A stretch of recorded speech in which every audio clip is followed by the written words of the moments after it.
woke in his bedroom. There was no doubt about that, but it and his adjoining sitting room, into which he'd shuffled in his slippers, attracted by a great light there, had undergone a surprising transformation. The walls and ceiling were so hung with living green that it looked a perfect grove. The leaves of holly, mistletoe, and ivy reflected back the light, as if many little mirrors had been scattered there. And such a mighty blaze went roaring up the chimney that petrification of the hearth had never known in Scrooge's time, or Marley's, or for many, many a winter season gone. Heaped upon the floor to form a kind of throne were turkeys, geese, game, brawn, great joints of meat, suckling pigs, long wreaths of sausages, mince pies, plum puddings, barrels of oysters, red-hot chestnuts, cherry-cheeked apples, juicy oranges, luscious pears, immense 12 cakes, and great bowls of punch. In easy state upon his couch there sat a giant glorious to see, who bore a glowing torch in shape not unlike Plenty's horn, and who raised it high to shed its light on Scrooge as he came peeping round the door. Come in, come in, and know me better, man. I am the ghost of Christmas present. Look upon me. You have never seen the like of me before. Never. I've never walked forth with the younger members of my family, meaning, for I am very young. My elder brother's born in these late years, pursued the Phantom. I don't think I have. I'm afraid I have not. Have you had many brothers, Spirit? More than 1,800. A tremendous family to provide for, Spirit. Conduct me where you will. I went forth last night on compulsion, and I learnt a lesson which is working now. Tonight, if you have aught to teach me, let me profit by it. Touch my robe. Scrooge did as he was told, and held it fast. The room and its contents all vanished instantly, and they stood in the city streets upon a snowy Christmas morning. Scrooge and the ghost passed on, invisible, straight to Scrooge's clerks. And at the threshold of the door, the spirit smiled and stopped to bless Bob Cratchit's dwelling with sprinklings of his torch. Think of that! Bob had but 15. Bob, a week himself. He pocketed on Saturdays but 15 copies of his Christian name. And yet the ghost of Christmas present blessed his four-roomed house. Then up rose Mrs. Cratchit, Cratchit's wife, dressed out but poorly in a twice-turned gown, brave of ribbons, which are cheap and make a goodly show for sixpence. And she laid the cloth, assisted by Belinda Cratchit, second of her daughters, also brave in ribbons, while Master Peter Cratchit plugged a fork into a saucepan of potatoes and getting the corners of his monstrous shirt collar, Bob's private property conferred upon his son and heir in honor of the day, into his mouth, rejoiced to find himself so gallantly attired, and yearned to show his linen in the fashionable park. And now two smaller Cratchits, boy and girl, came tearing in, screaming that outside the baker's they smelt the goose, and known it for their own, and basking in luxurious thoughts of sage and onion, these young Cratchits danced about the table and exalted Master Peter Cratchit to the skies, while he, though not proud, although his collars nearly choked him, blew the fire until the slow potatoes bubbling up knocked loudly on the saucepan lid to be let out and peeled. Whatever has got your precious father, then? Said Mrs. Cratchit. And your brother, Tiny Tim, and Martha weren't as late last Christmas Day by half an hour. Here's Martha, Mother, said a girl appearing as she spoke. Here's Martha, Mother, cried the two young Cratchits. Hurrah, there's such a goose, Martha. Why, bless your heart alive, my dear, how late you are, said Mrs. Cratchit, kissing her a dozen times, taking off her shawl and bonnet for her. We'd a great deal of work to finish up last night, replied the girl, and had to clear away this morning, Mother. Well, never mind, so long as you are come, said Mrs. Cratchit. Sit ye down before the fire, my dear, and have a warm, Lord bless you. No, there's Father coming, cried the two young Cratchits, who were everywhere at once. Hi, Mother, hi. So Martha hid herself, and in came little Bob the father, with at least 3 feet of comfort comforter, exclusive of the fringe, hanging down before him, and his threadbare clothes donned up and brushed to look seasonable, and Tiny Tim upon his shoulder. Alas for Tiny Tim, he bore a small crutch, and had his limbs supported by an iron frame. Why, where's our Martha? Cried Bob Cratchit, looking round. Oh, not coming? Said Mrs. Cratchit. Oh, it's coming. Said Bob with a sudden declension in his high spirits, for he had been Tim's blood horse all the way from church, and had come home rampant. No, it's coming, upon Christmas Day. Martha didn't like to see him disappointed, if it were only in joke, so she came out prematurely from behind the closet door and ran into his arms, while the two young Cratchits hustled Tiny Tim and brought him off to the wash-house, so they might hear the pudding singing in the copper. And how did little Tim behave? Asked Mrs. Cratchit, when she had rallied Bob on his credulity, and Bob had hugged his daughter to his heart's content. As good as gold. Said Bob. And better. Sometimes he gets thoughtful, sitting by himself so much, and thinks the strangest things you ever heard. He told me coming home that he hoped the people saw him in the church, because he was a cripple and it might be pleasant to them to remember upon Christmas Day who made lame beggars walk and blind men see. Bob's voice was tremulous when he told them this, and trembled more when he said that Tiny Tim was growing strong and hearty. His active little crutch was held upon the floor, and back came Tiny Tim, before another word was spoken, escorted by his brother and sister to his stool beside the fire, while Bob, turning up his cuffs, as if, poor fellow, they were capable of being more shabby, compounded some hot mixture in a jug with gin and lemons, and stirred it round and round and put it on the hob to simmer. Master Peter, the two ubiquitous young Cratchits, went to fetch the goose, with which they soon returned with high procession. Mrs. Cratchit made the gravy, ready beforehand in the little saucepan. Hissing hot, Master Peter mashed the potatoes with incredible vigor. Miss Belinda sweetened up the applesauce. Martha dusted the hot plates.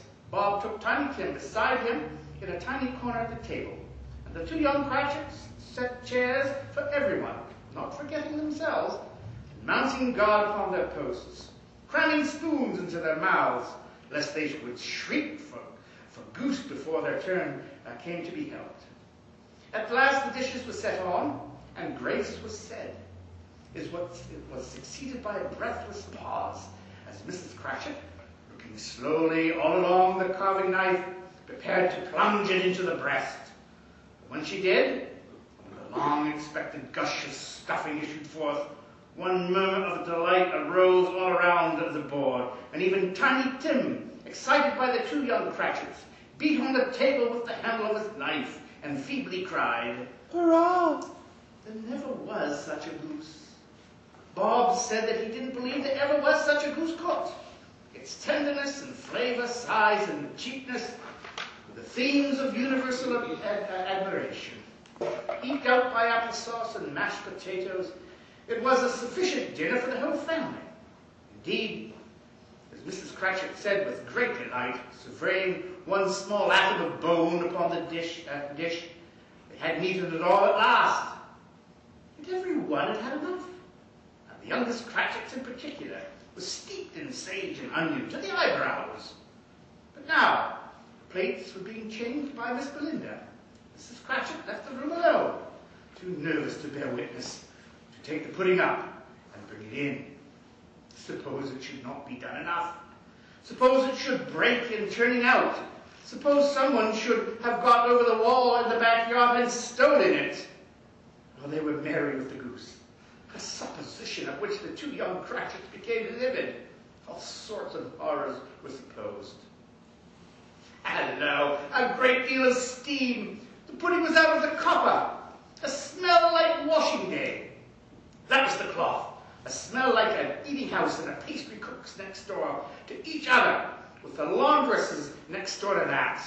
That was the pudding. In half a minute, Mrs. Cratchit entered, flushed but smiling proudly with the pudding, like a speckled cannonball, so hard and firm, blazing in half a quartern of ignited brandy, and bedight with Christmas holly stuck into the top. Oh, a wonderful pudding! Cratchit said, and calmly too, that he regarded it as the greatest success achieved by Mrs. Cratchit since their marriage.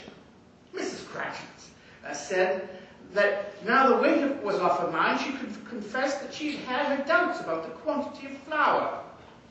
Everyone had something to say about it, but no one said or thought it was all a small pudding for a large family. Any Cratchit would have blushed to hint of such a thing. At last the dinner was all done. The cloth was cleared, the hearth swept, the fire made up. The compound in the jug being tasted and considered perfect, orange and apples were put upon the table, the shovelful of chestnuts on the fire. Then all the Cratchit family drew round the hearth in what Bob Cratchit called a circle, and at Bob Cratchit's elbow stood the family display of glass, 2 tumblers, and a custard cup without a handle. These held the hot stuff from the jug, however, as well as golden goblets would have done. Bob served it with beaming looks, while the chestnuts on the fire sputtered and crackled noisily. Then Bob proposed. A Merry Christmas to us all, my dear. My dears, God bless us. Which all the family re-echoed, God bless us. God bless us, everyone. said Tiny Tim, the last of all. He sat very close to his father's side, upon his little stool. Bob held his withered hand in his, as if he had loved the child and wished to keep him by his side, and dreaded that he might be taken from him. Scrooge raised his head speedily on hearing his own name. Mr. Scrooge, Said Bob. I'll give you Mr. Scrooge, the founder of the feast. The founder of the feast, indeed. Said Mrs. Cratchit, reddening. I wish I had him here. I'd give him a piece of my mind to feast upon, and I hope he'd have a good appetite for My it. dear, Said Bob. the children, Christmas Day. It should be Christmas Day, I am sure, She said. on which one drinks the health of such an odious, stingy, hard, unfeeling man as Mr. Scrooge. You know he is, Robert. Nobody knows it better than you do, poor fellow. My dear, Was Bob's mild answer. Christmas Day. I'll drink his health for your sake, and the day. Said Mrs. Scrooge. Not Mrs. Cratchit. Not his. Long life to him, a Merry Christmas, and a Happy New Year. He'll be very merry and very happy, I have no doubt. The children drank the toast after her, and it was the first of their proceedings which had no heartiness in it. Tiny Tim drank it last of all, but he didn't care 2 pence for it. Scrooge was the ogre of the family. The mention of his name cast a dark shadow on the party, which was not dispelled for a full 5 minutes. After it had passed away, they were 10 times merrier than before. From the mere relief of Scrooge the baleful being done with, Bob Cratchit told them how he had a situation in eye for Master Peter, which would bring in, if obtained, a full 5 and 6 pence weekly.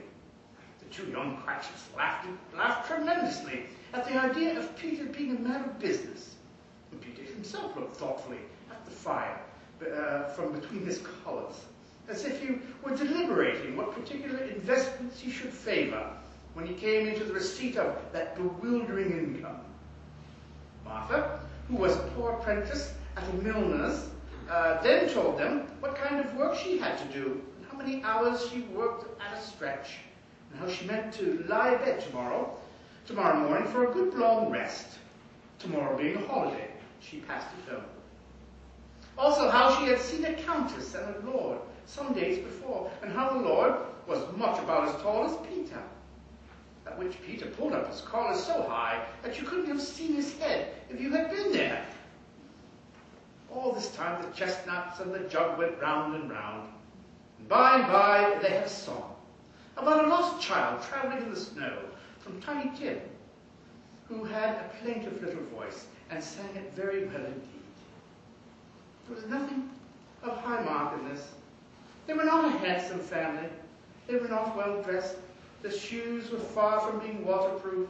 The clothes were scanty. And Peter might have known, and very likely did, the inside of a pawnbroker's. But they were happy, grateful, pleased with one another, and contented with the time.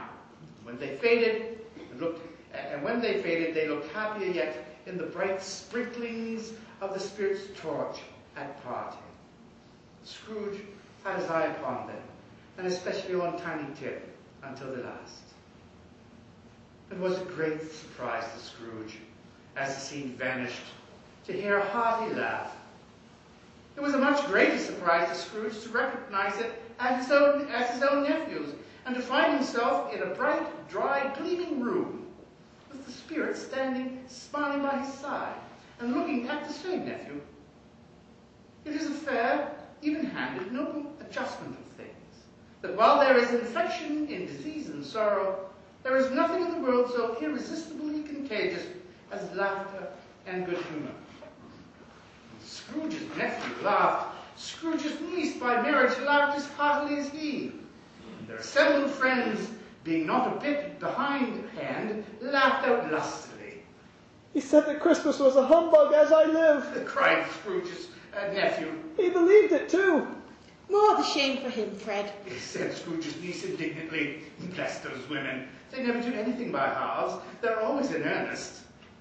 She was very pretty, exceedingly pretty, with a dimpled, surprised-looking, capital face. A ripe little mouth seemed made to be kissed, as no doubt it was. All kinds of good little dots about her chin that melted into one another when she laughed, and the sunniest pair of eyes you never saw in any little creature's head. Altogether, she was what you would have called a provoking, but satisfactory too. Oh, perfectly satisfactory. He's a comical old fellow, said Scrooge's nephew. That's the truth, and not so pleasant as he might be. However, his offences carry their own punishment, and I have nothing to say against him. Who suffers by his ill whims? Himself, always. Here, he takes it into his head to dislike us, and he won't come and dine with us. What's the consequence? He don't lose much of a dinner. Indeed, I think he loses a very good dinner, interrupted Scrooge's niece. Everyone else said the same, and they must be allowed to have been competent judges, because they had all just had dinner, and with the dessert upon the table, were clustered round the fire by lamplight. Well, I'm very glad to hear it, said Scrooge's nephew, because I haven't any great faith in these young housekeepers. What do you say, Topper? Topper clearly had an eye on one of Scrooge's niece's sisters, for he answered like a bachelor with a wretched outcast, that a bachelor was a wretched outcast, who had no right to express an opinion on the subject. Whereat Scrooge's niece's sister, the plump one with the lace tucker, not the one with the roses, blushed. After tea, they had some music, for they were a musical family, and knew what they were about when they sung a glee or catch, I can assure you. Especially Topper, who would growl away in the bass like a good one, and never swell the large veins of his forehead, or get red in the face over it. They didn't devote the whole evening to music. After a while, they played at forfeits. For it is good to be children sometimes, and never better than at Christmas, when its mighty founder was a child himself. There was first a game of blind man's buff there, and I no more believe Topper was really blinded than I believe he had eyes in his boots, because the way in which he went after the plump sister in the lace tucker was an outrage on the credulity of human nature. Knocking down the fire irons, tumbling over the chairs, bumping up against the piano, smothering himself among the curtains. Wherever she went, there he was. He always knew where the plump sister was. He wouldn't catch anybody else. If you had fallen up against him, or as some of them did, and stood there, he would have made a feign of endeavoring to seize you, then would instantly have sidled off in the direction of the plump sister. Here's a new game, said Scrooge. What half-hour, Spirit? Only one. It was a game called Yes and No. Scrooge's nephew had to think of something, and the rest must find out what. He only answering to their questions yes or no, as was the case. The fire of questioning to which he was exposed elicited from him that he was thinking of an animal, a live animal, rather disagreeable animal, a savage animal. An animal that growled and grunted sometimes, and talked sometimes, and lived in London, and walked about the streets, and wasn't made show of, and wasn't led by anyone, and didn't live in a menagerie, and was never killed in the market, was not a horse, nor an ass, or a cow or bull or tiger or dog or pig or cat or bear? At every other question put to him, his nephew burst into a fresh roar of laughter and was so inexplicably tickled that he was obliged to get up off the sofa and stand. And at last the plump sister cried out, I have found it out. I know what it is, Fred. I know what it is. What is it? cried Fred. It's your Uncle Scrooge. Which it certainly was. Admiration was the sentiment, though some objected that the reply to, "Is it a bear?" ought to have been, Yes. Uncle Scrooge had imperceivably become so gay and light of heart that he would have drank to the unconscious company in an inaudible speech. But the whole scene passed off in the breath of the last words spoken by his nephew, and he and the spirit were once again upon their travels. Much they saw, far they went, and many homes they visited, but always with a happy end. The spirits stood beside sick beds, and they were cheerful, on foreign lands, and they were close at home, by struggling men, and they were patient in their greater hope, by poverty, and it was rich, in almshouse, hospital, and jail, in misery's every refuge, where vain man in his little brief authority had not made fast the door, and barred the spirit out. He left his blessing, and taught Scrooge's precepts. Suddenly, as they stood together in the open place, a bell struck 12. Scrooge looked around him for the ghost, and he saw it no more. As the last stroke ceased to vibrate, he remembered the prediction of old Jacob Marley, and lifting up his eyes, beheld a solemn phantom, draped and hooded, coming like a mist along the ground towards him.